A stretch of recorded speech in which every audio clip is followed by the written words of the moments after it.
All right. Hey, everyone. So this is lesson 1.3, determining a chemical formula from experimental data. So essentially 1.3 is the opposite of what we did at the end of 1.2. So at the end of 1.2, if you look back at the last page, we had a chemical formula and we figured out the percent by mass of each element in that compound. Okay. What we're going to do in 1.3 is the opposite of that, where you're given this and you need to figure out this. And that's how it usually works in the lab. Okay, usually we have a compound, we don't know its formula, we put that compound in an analytical instrument, it tells us the percent by mass of each element that's in it, and we've got to take that and figure out the formula. Okay, the kicker, the thing that makes that difficult, is that mass ratios are different from numerical ratios. Okay, mass ratios, by mass, it's 43% sodium, 45% oxygen. So by mass, the amount of sodium and oxygen, for example, are pretty similar. But does that mean the number ratio of sodium atoms to oxygen atoms is the same? Not necessarily. Okay, sodium atoms are heavier than oxygen atoms. Okay, so even though the mass of sodium is about the same as oxygen, the number of sodiums is less than the number of oxygens because each sodium is heavier. Okay, so numerically there's a 2 to 3 ratio of sodium to oxygen, even though by mass the ratio is pretty similar. Okay, I'm just ignoring the carbon for now. I mean, that's obviously a part of it, but I felt like this was interesting. By mass they're almost the same, but numerically they're different. Okay, so grams gives us mass information. Okay, whereas moles gives us numerical information. Okay, so we can think of this numerical ratio, the ratio of sodium to oxygen, 2 to 3. That's also a mole ratio of 2 to 3. Okay, so for every 2 sodiums you have 3 oxygens. For every 2 dozen sodiums you have 3 dozen oxygens. For every 2 moles of sodium you have 3 moles of oxygens. Moles is a unit of numeracy. It's a numerical unit. So we can think of this as a mole ratio, a numerical ratio, whereas this is mass information. Okay, so what we're going to be doing in 1.3 is taking this mass information, converting the mass to moles, and using that to figure out the numerical ratio that's in the chemical formula. Okay, so I want you to just ignore these things at the top. We'll come back to that in a second. I just want us to start with example 5. Okay. And I want you to write small. I didn't leave enough space here. So you can see in example 5, the compound para-aminobenzoic acid is composed of carbon, 61.31%, hydrogen, 5.14%, nitrogen, 10.21%, and oxygen, 23.33%. These are by mass. These are the percents by mass, okay? That doesn't mean it's a numerical ratio, okay? It means it's a mass ratio. And it says find the empirical formula of PABA. Okay, that's this compound.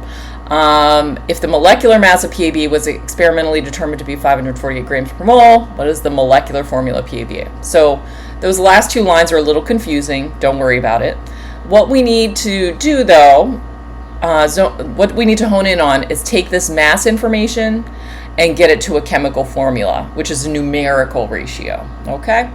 So, in terms of the percent by mass, it's easier to just, when you're dealing with percents, because percent means per 100, it's easier to just imagine you have 100 grams of stuff, okay?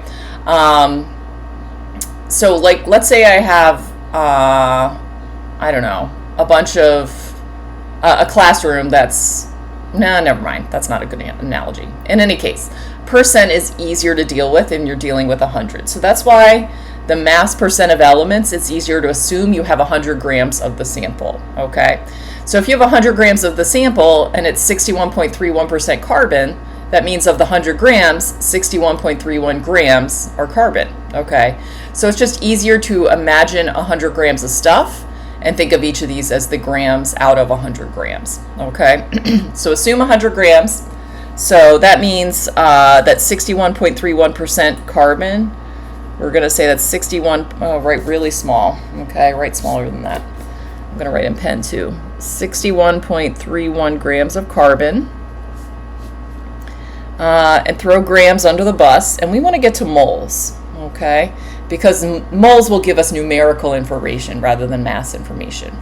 All right, then the hydrogen, 5.14 grams of hydrogen, throw grams under the bus, and moles. Nitrogen, right, even smaller, 10.21 grams of nitrogen over 1. And then oxygen, 23.33 grams of oxygen over 1, like that, okay? So we're taking all this mass information and we're converting to moles, okay? The relationship between moles and grams is the molar mass, okay? So whenever you see moles and grams, whether it's moles over grams or grams over moles, if you look back earlier in your packet, that's the molar mass. That comes from the periodic table, okay? So look at the periodic table. Carbon's right here. It's 12.01 is the molar mass. The molar mass is not the moles per gram, it's the grams per mole. So this goes where the grams is, which happens to be on the bottom. 12.01 grams for every 1 mole. Hydrogen, 1.008 grams for every 1 mole. Nitrogen, 14.01 grams for every 1 mole, and oxygen, 16.00 grams for every 1 mole. So we can cancel grams. Okay, and then multiply straight across the top, you get 61.31, multiply straight across the bottom, 12.01, and then you do top divided by bottom. So 61.31 divided by 12.01, and you get 5.10. So keep lots of extra digits. Okay, don't round off too much. I'm gonna write that as 5.105 moles is what we're left with of carbon. Then the next one, I'll do 5.14 divided by 1.008. And I'm going to round that to 5.14 divided by 1.0. Okay, so 5.099 moles of hydrogen. This next one, 10.21 divided by 14.01, 0.7288. I'll round that to 0.7288 moles of nitrogen. And then the last one,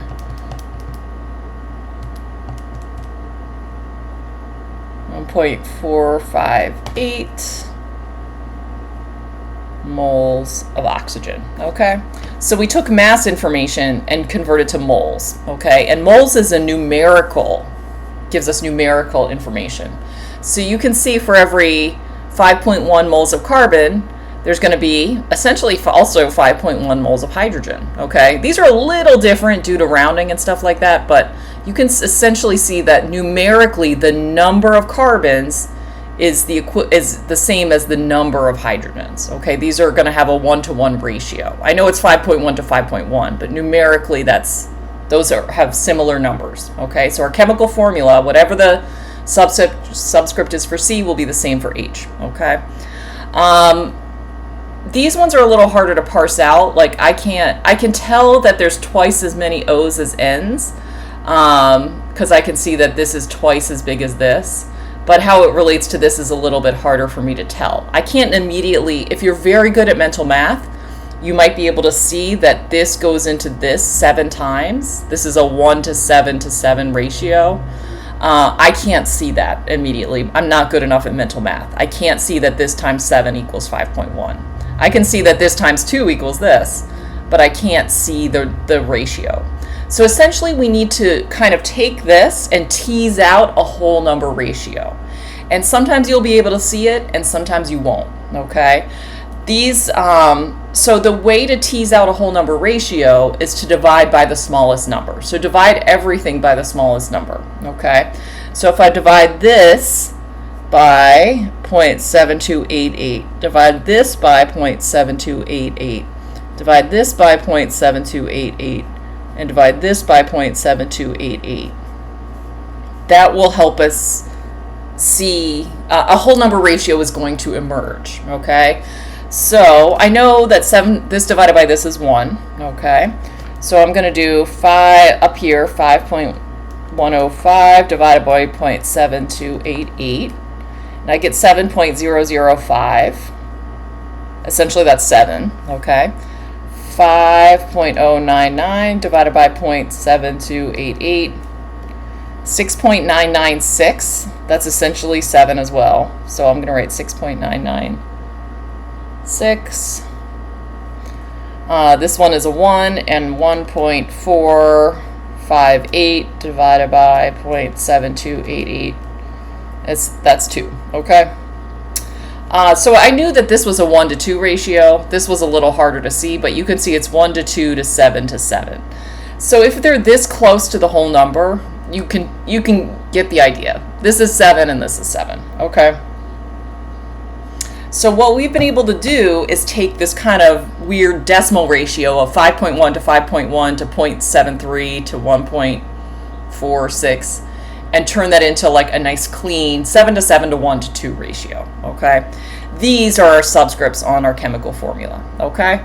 So the whole number ratio is what we call the empirical formula, okay?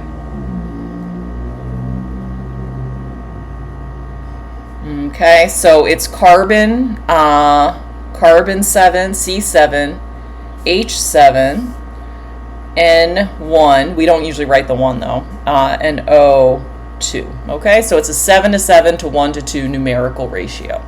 So we took mass information and we got a numerical information we needed to write the formula. Okay, essentially what we did was the opposite of this. Here we had the formula and we figured out the mass percent. Here we took the mass percent and figured out the formula. Okay. The thing is, we know it's a 7 to 7 to 1 to 2 ratio, but that could also be, this is the lowest whole number ratio, but there could be higher whole number ratios. 7 to 7 to 1 to 2 is the same as 14 to 14 to 2 to 4. You know, you could multiply everything by 2, or everything could be multiplied by 3, and it would still be, you know, a whole number ratio, just a higher version of this ratio. So the empirical formula is the simplest whole number ratio, okay, of the atoms or elements in a compound. So let's say the empirical formula for something was, I don't know, C2, no, it's not a good example, CH3, okay? But let's say the actual molecule was actually C2H6, okay? So the molecule has 2 carbons and 6 hydrogens, but the lowest ratio, you know, a ratio of 2 to 6 is the same as a ratio of 1 to 3. So if this is your molecular formula, this is what's actually in the molecule, 2 C's and 6 H's. The empirical formula would be CH3, okay? Because the empirical formula is the lowest ratio, whereas the molecular formula is what's actually there, okay? When we do this, it gives us the empirical formula, okay? But like I said, the molecular formula could be 2 times this, or 3 times this, or 10 times this. It could be C70, H70, N10O20, okay? So the way that we figure out, well, what's actually in the molecule, okay? We know this is the ratio, but what's the molecular formula? In the problem, it'll give you the molecular mass, okay? So the molecular mass is 548. So let's add up the mass of this and see how it compares to 548. So take your periodic table, and we're going to add up the mass of 7 carbons, okay? So we'll do 7 times 12.01. And then we'll do 7 hydrogens, 7 times 1.008. Then just 1 nitrogen, okay? Nitrogen is 14.01. And then 2 times the mass of oxygen, which is 16.00, okay? So that's our the mass of this, okay? The mass of our empirical formula is 137 point, I'm going to round that to 137.14, okay? Whereas the molecular mass is much bigger than that, okay? So we need to scale this formula up until it has a mass that's that high, okay? So if you are very good at mental math, maybe you can see what we need to scale it up by. Like how many times, like 137 times what will give you 548, okay? And that's what we need to scale our formula up by. I can't immediately see that. I'm not that good at mental math. So what I'm going to do is do 548, and I'm going to divide it by 137.14 so I can figure out the ratio, like how much do we need to scale it up by, okay? So this is the molecular mass, and this is the empirical mass. So do the molecular divided by the empirical. So 548 divided by 137.14, and we get 3.995. So you can tell that's that's 4, okay? If it's above like 3.9 or less than 4.1, it's 4, okay? So we need to scale this up by 4. So the actual, even though this is the lowest whole number ratio, the actual molecular formula is this times 4. So C28, because 7 times 4 is 28, H28, N4O8. Okay, so I scaled that up by 4. Okay, and this is our molecular formula. This is what's actually in the molecule. So it's a giant molecule with 28 carbons, 28 hydrogens, 4 nitrogens, and 8 oxygens all bonded together. Okay, this is the lowest whole number ratio, but this is what's actually in the molecule. And a good way to check your answer is to be sure that the mass of this adds up to 548. So let's just be sure, okay? So we have 28 carbons, so 28 times 12.01. We have 28 hydrogens, so 28 times 1.008. 4 nitrogens, so 4 times the mass of nitrogen, which is 14.01, plus 8 times the mass of oxygen, which is 16.00. Okay, we get 548. Slightly different due to rounding, but essentially we can tell we got the right answer. Okay, so the next example is the same thing. They just split it up into 2 parts. Okay, so first they're asking for the empirical formula. So you do this stuff to get the empirical formula. And then in part B, they give you the molar mass, and then you'll do this part. Okay, so pause the video and go ahead and do part A, figure out the empirical formula, and then do part B, figure out, actually just do part A. There's a trick to not a trick. There's something tricky about part A. So go ahead and do part A yourself, and you'll see that it doesn't quite work out as cleanly as this one did. And then unpause, so pause the video, do part A, and then unpause it, and I'll explain it. Okay, so for part A, again, we're going to assume that we have 100 grams of stuff, okay? So we have our percent by mass. We're going to assume 100 grams of stuff. Write yourself a little note here. What that means is that if let's say you have 18% by mass, that means it's going to be 18 grams because we're assuming a 100 gram sample, okay? So 49.32% is 49.32 grams of carbon over 1.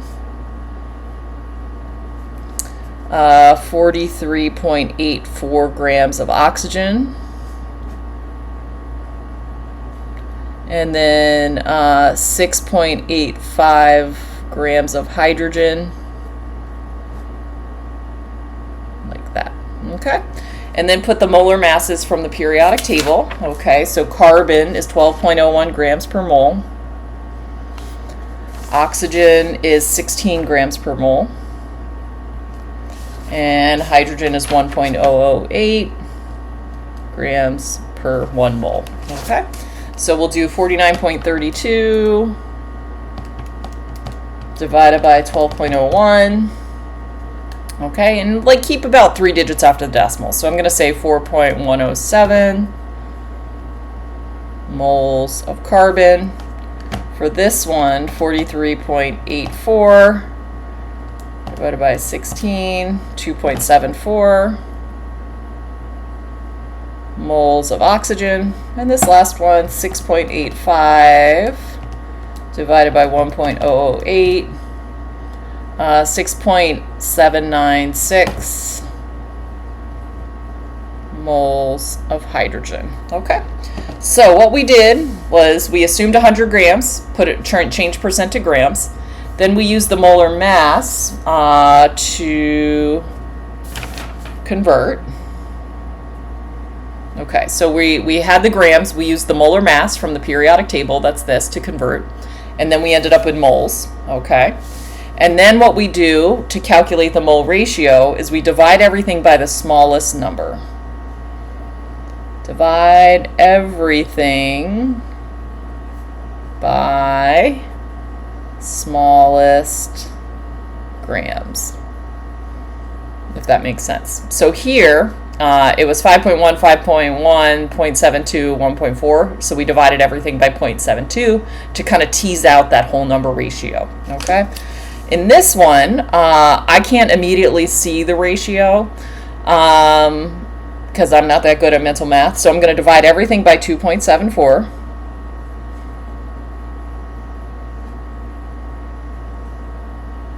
So divide everything by the smallest to help us start to see that whole number ratio. So we have 4.107 divided by 2.74. Uh-oh. This didn't give us a whole number. It gave us 1.499. Write that down. Here we got a nice even 7712. Here we have 1.499. 2.74 divided by 2.74 is 1. Well, that's nice. 6.796 divided by 2.74, and here we get 6.796. I think this is actually a little bit wrong. Hold on one second. 6.85 divided by 1.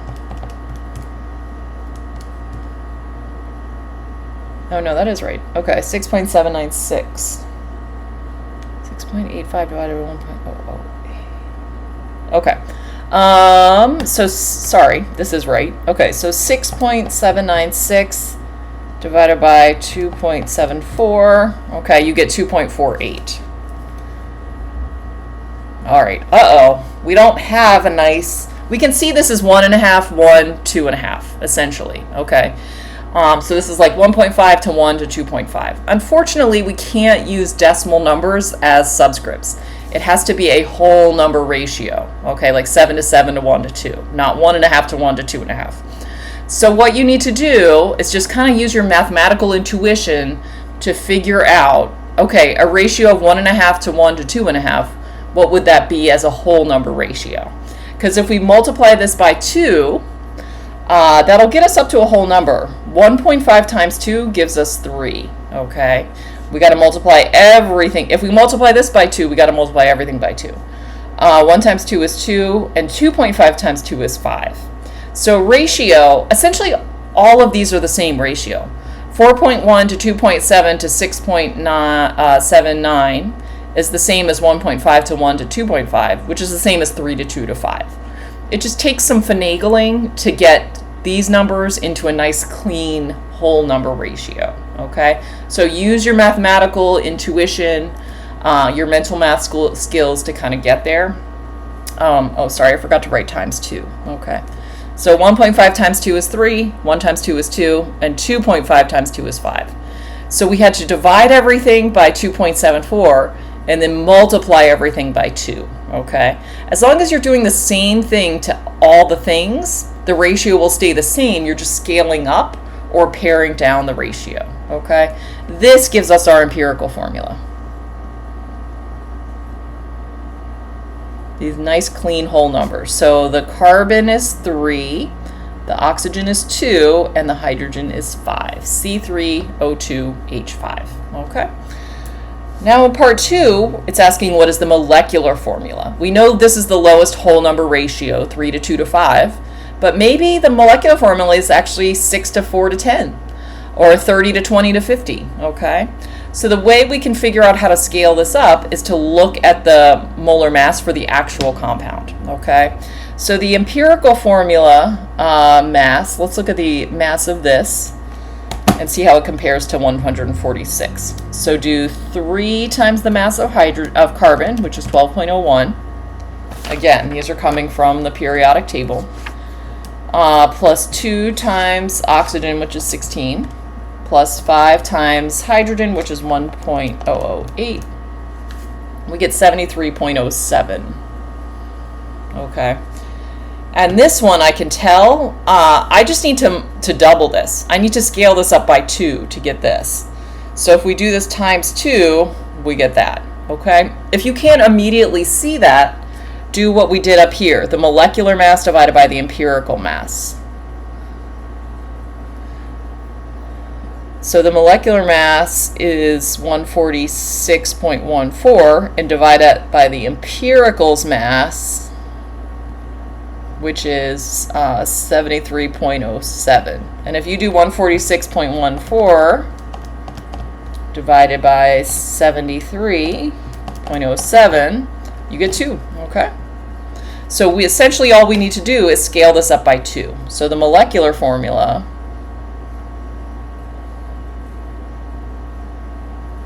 is C6O4H10, okay?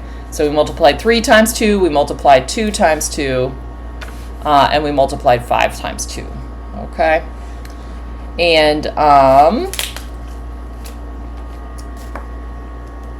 then let's just double check that the molecular formula of this, let's double check that this mass is actually 146, okay? So do 6 times 12.01, which is carbon, plus 4 times 16, the mass of oxygen, plus 10 times 1.008, the mass of hydrogen, and we do get that. So we can tell we got the right answer, okay?